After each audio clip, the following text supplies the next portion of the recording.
নমস্কার, আপনাদেরকে স্বাগত বিনাশা কিচেনে। আজকে আমি আপনাদেরকে বানিয়ে দেখাবো সরা পিঠা বা দুধ চিতই পিঠা। আর কিভাবে খুব সহজেই কত কম সময়ের মধ্যে নরম তুলতুলে দুধ চিতই পিঠা তৈরি করা যায়, সেই রেসিপিটাই আজকে আমি আপনাদের সঙ্গে শেয়ার করব। আপনারা প্রথম থেকে শেষ অবধি ভিডিওটা দেখবেন, তাহলে বুঝতে পারবেন কত সহজেই ঘরে কোনো সাজ না, ঘরের কড়াইতেই রান্না করার তাতেই করে দেখাবো এই নরম তুলতুলে দুধ চিতই পিঠা। এই পিঠা খেতে অসাধারণ লাগে। চলুন তাহলে বেশি কথা না বলে ভিডিওটা শুরু করা যাক। আজকে তৈরি করব ভাপা পিঠে বা সরা পিঠে। তার জন্য আমি এখানে নিয়ে নিয়েছি আতপ চালের গুঁড়ো। এটা আমি ঘরেই আতপ চালকে 3-4 ঘন্টা ভিজিয়ে রেখে গুঁড়ো করে নিয়েছি। আমি এটাকে এবার নিয়ে নেব ব্যাটার তৈরি করার জন্য। আমি এই চালের গুঁড়োই নিয়ে নিচ্ছি 1 কাপ।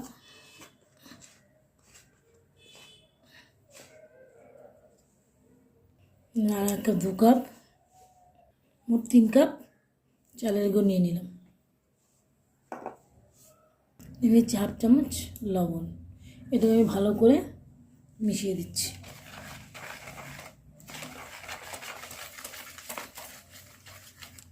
তিন কাপ চালের গুঁড়োর সঙ্গে নিয়ে নিচ্ছি 1 কাপ ময়দা, কারণ ময়দা দিলে পিঠেটা খুব নরম হয়। আর বয়স্ক লোকদের তো আতপ চালের পিঠেটা শক্তই হয়, খেতে অসুবিধে হয়, তার জন্য আমি দিয়ে দিলাম 1 কাপ ময়দা। এটা দিলে পিঠেটা নরম হবে, খেতেও পারে বয়স্ক লোকেরা। এটাকে আমি একটু ভালো করে মিশিয়ে নিচ্ছি।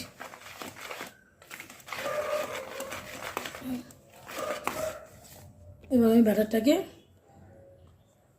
গরম জল দিয়ে, একটু হালকা গরম জল দিয়ে মিশিয়ে দেবো। আমি এখানে প্রথমে 1 কাপ জল দিচ্ছি। 1 কাপ জল দিয়ে আস্তে আস্তে মিশিয়ে নিচ্ছি। একটু গরম বলে আমি একটু প্যাচেলার দিয়ে মিশিয়ে নিচ্ছি। পরে আস্তে আস্তে আমি আরও জল দেবো। তো খুব ভালো করে মেশাতে হবে জল দেওয়ার সাথে সাথে, নাহলে ডালা পেকে যেতে পারে, যেহেতু গরম জল। তারপরে আমি হাত দিয়ে মেশাবো এটাকে। আমি 1/2 কাপ জল দিয়ে দিচ্ছি। 3 কাপের বেশি জল লাগবে, কারণ ময়দা দিয়েছি 1 কাপ। অল্প অল্প করে জল দিয়ে মিশিয়ে নিচ্ছি। একটা স্মুথ ব্যাটার করে নিতে হবে এই পিঠেগুলো করার জন্য। এই পিঠে করতে গেলে যত স্মুথ ব্যাটার হবে ততই পিঠেগুলো নরম হবে। আমি পুরো 2 কাপ জলে দিয়ে দিলাম। আস্তে আস্তে আমি অল্প অল্প করে জলটা মেশাবো। এখানে আমি 1/2 কাপ জল নিয়েছি। আমি আস্তে আস্তে পুরো জলটা দেবো না, অল্প অল্প করে জল দেবো আর মেশাবো, তারপর আমি এটাকে হাত দিয়ে মিশিয়ে নেব। প্রথমে গরম বলে প্যাচেলারের সাহায্যে মিশিয়ে নিচ্ছি। দেখতে পাচ্ছেন আপনার ব্যাটার এখনও কত ঘন, আর একটু জল লাগবে। আমি জলটা পুরো দিয়ে দিচ্ছি। জল দিয়ে ভালো করে মিশিয়ে নিচ্ছি। ব্যাটার যত ভালো ফাটানো হবে তত পিঠেটা ভালো হবে। এবার আমি হাতের সাহায্যে ভালো করে মিশিয়ে নেব।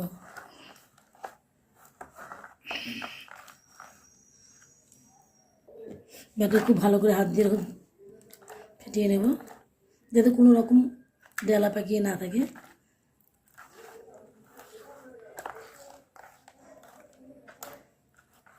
তিন 4 মিনিটের মধ্যে এরকমভাবে ফেটিয়ে নেব।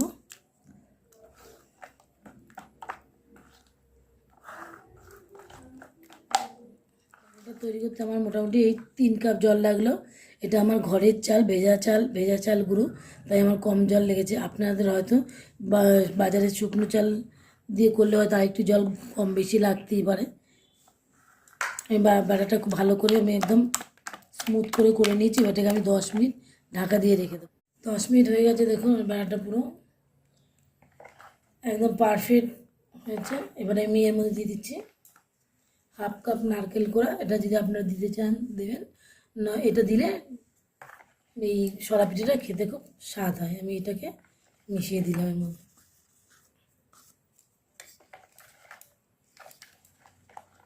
ভালো করে মিশিয়ে দিয়েছি। দেখুন কত এয়ার বাবলস, যত এয়ার বাবলস হয় তত পিঠাটা ভালো হবে। ব্যাটার একদম পারফেক্ট রেডি। দেখুন এরকম চামচটার গায়ে এরকম হাত দিলে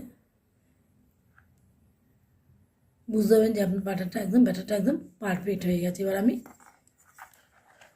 পিঠে ভাজতে চলে যাব। খুব সামান্য দিয়ে দিচ্ছি বেকিং সোডা, এটা হচ্ছে খাবার সোডা। এটাকে আমি মিশিয়ে দিচ্ছি ভালো করে।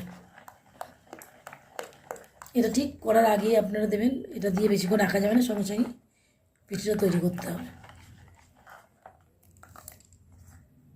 ব্যাটার একদম রেডি হয়ে গেছে। ব্যাটার যত ফাটবে এয়ার বাউলস হিট হবে ততই পিঠাটা জালিদার হবে, তত ভালো হবে। আজকে আমি পিঠাটা রান্না রেগুলারে কড়াইতে করে দেখাবো। আমি এখানে একটা গ্যাস ধরিয়ে কড়াই বসিয়ে দিয়েছি। কড়াইটা খুব ভালো করে গরম করে নেব, তারপর আমি তেল ব্রাশ করব। কড়াইটা গরম হয়ে গেছে, তেল ব্রাশ করে নিচ্ছি।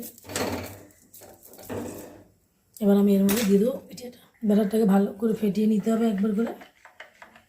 নিয়ে আমি এখানে দিয়ে দিচ্ছি 1 চামচের মতো ব্যাটার। এবার এটাকে আমি ঢেকে দেবো, 1 মিনিটের জন্য ঢেকে দেবো। মিডিয়াম টু লো ফ্লেমে এটাকে রান্না করে নেব। 1 মিনিট হয়ে গেছে, দেখি পিঠাটা হয়েছে নাকি। হ্যাঁ, একদম সুন্দর হয়ে গেছে। এখন কি সুন্দর ফুলেছে, এই পাটটা দেখুন কত সুন্দর হয়েছে। আর এটাকে আমরা নামিয়ে দিচ্ছি। এরকমভাবে আমি আরেকটাও ভেজে নিচ্ছি। বারবার যখনই করবেন তখনই ব্যাটারটাকে এরকম করে গুলিয়ে নেবেন। আরেকটু দিয়ে দেবেন। এবার আমি রেখে দিচ্ছি 1 মিনিটের জন্য।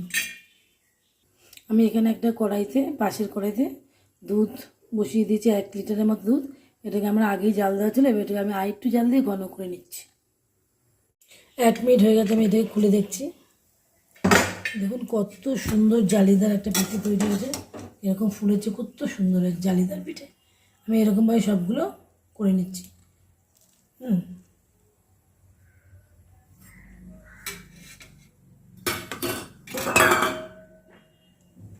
আমি এরকমভাবে সবগুলো করে নিচ্ছি। আমি আপনাদের আরেকটা দেখে দিচ্ছি। আমি এই ব্যাটারটা আবার করবো। এটা ব্যাটারটাকে একটু গুলিয়ে নিচ্ছি, গুলিয়ে নিয়ে আমি দিয়ে দিচ্ছি।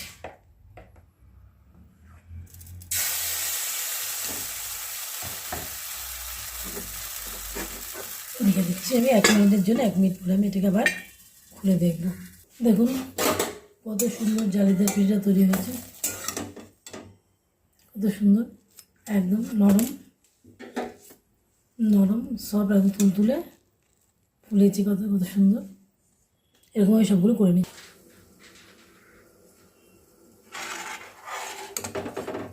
দুধটা ফুটে গেছে, অনেকটাই ঘন হয়ে গেছে। এবার আমি এখান থেকে কিছুটা দুধ তুলে নিচ্ছি, তুলে একটা মিল্ক পাউডার দুধ মিশিয়ে দেবো।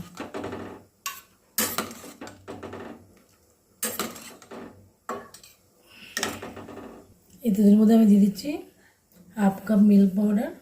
এটাকে ভালো করে মিশিয়ে দিয়ে দেবো, ওই দুধের মধ্যে মিশিয়ে দিয়ে দেবো। দুধের মধ্যে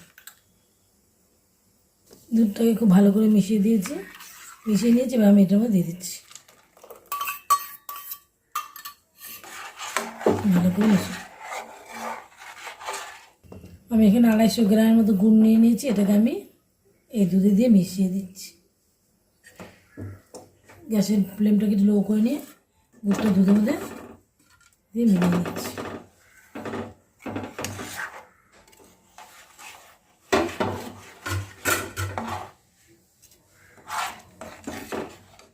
গুড় দিয়ে ভালো করে জাল দিয়ে নিচ্ছি।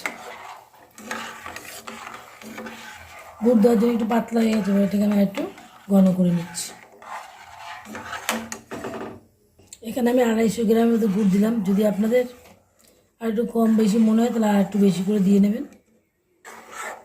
আমার এতে হয়ে যাবে, তাই আমি 250 গ্রাম দিলাম। দুধটা আমাদের রেডি হয়ে গেছে। এবার আমি এটাকে গ্যাস বন্ধ করে ঢাকা দিয়ে রেখে দিচ্ছি। গ্যাস বন্ধ করে ঢাকা দিয়ে দিচ্ছি। দেখুন কত সুন্দর জালিদার পিঠে তৈরি হয়েছে। সব সরা পিঠেগুলো ভাজা হয়ে গেছে, দেখুন কত সুন্দর হয়েছে। এবার এগুলো আমরা দুধের মধ্যে দিয়ে দেবো। দুধটা ফুটে গেছে, তার মধ্যে আমরা এবার সরা পিঠেগুলো দিয়ে দিচ্ছি সব।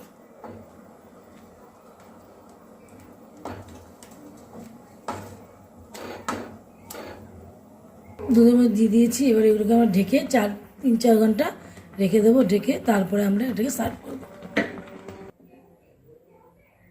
দেখুন একটা পিঠে আমি দেখাচ্ছি ছিঁড়ে কত নরম তুলতুলে হয়েছে, ধরলে নরম, ছিঁড়েও দেখাচ্ছি কত জালিদার হয়েছে। দেখুন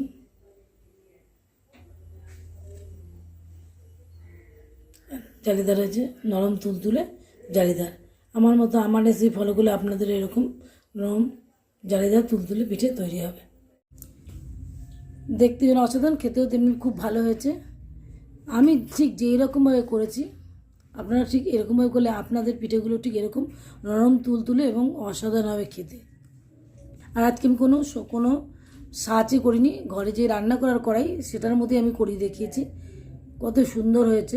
যদি আমার এই ভিডিওটা ভালো লাগে তাহলে অবশ্যই লাইক করবেন, শেয়ার করবেন এবং কমেন্ট করে জানাবেন কেমন হয়েছে। সাবস্ক্রাইব করবেন, পাশে থাকা বেল আইকনটা প্রেস করে দিয়ে আমাদের সঙ্গে থাকবেন। আজ এই অবধি অন্য কোনো ভিডিও নিয়ে আপনাদের কাছে হাজির হয়ে যাব। ততদিন পর্যন্ত আপনারা ভালো থাকবেন, সুস্থ থাকবেন, বাই।